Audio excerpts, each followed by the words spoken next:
കൂടിയാ കൂടിയേ ഷുഗർ കൂടിയാ കൂടിയേ എടി എന്തോന്ന് കൂടിയെന്ന് പറ. സ്വർണത്തിന് വില കൂടിയില്ലേ അത് കേട്ടപ്പോ എന്റെ പ്രഷർ കൂടിയേ. എടി ഞാൻ ഒരു കാര്യം ചോദിക്കട്ടെ, നമ്മുടെ ഒരു കീരി വിത്തുണ്ടോ, നമ്മുടെ സ്വർണ്ണം ഉണ്ടോ, അങ്ങോട്ട് ആർക്കെങ്കിലും കൊടുക്കാനുണ്ടോ? പിന്നെ എന്തിനാണ് നീ വെറുതെ പ്രഷർ അയക്കുന്നത്? മേലെ ഞാനെങ്കിൽ ചെന്ന് കട നീ അകത്ത്. മേലെ വീട്ടിലെ സിന്ധു ഇല്ലേ, അവളുടെ കയ്യിൽ എന്തോരം സ്വർണ്ണം ഉണ്ടെന്നറിയോ? ഈ സ്വർണത്തിനൊക്കെ വില കൂടിക്കഴിഞ്ഞാ അവൾക്ക് എന്തോരം മുതലാ.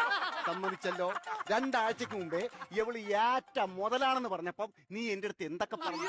2 ദിവസം നിന്റെ മുഖത്തൊക്കെ അടി, നിന്റെ അടി. ഇപ്പോഴെങ്കിലും നിനക്ക് മനസ്സിലായില്ല അവള് ഏറ്റ മുതലാണെന്ന്. എടി, പൈസയുള്ള ആൾക്കാർ പൈസ വാങ്ങിക്കും, അതായത് സ്വർണം വാങ്ങിക്കും, വിൽക്കും. അത് നമ്മൾ നോക്കേണ്ട കാര്യമില്ല. അതായത് കള്ളനെ കണ്ടു കഴിഞ്ഞാൽ പോലീസ് പിടിക്കും, കോഴിയെ കണ്ടു കഴിഞ്ഞാൽ കുറുക്കം പിടിക്കും, നിന്നെ കണ്ടു കഴിഞ്ഞാൽ എന്നെ കണ്ടു കഴിഞ്ഞാ പ്രാന്ത് പിടിക്കും. അല്ലാതെ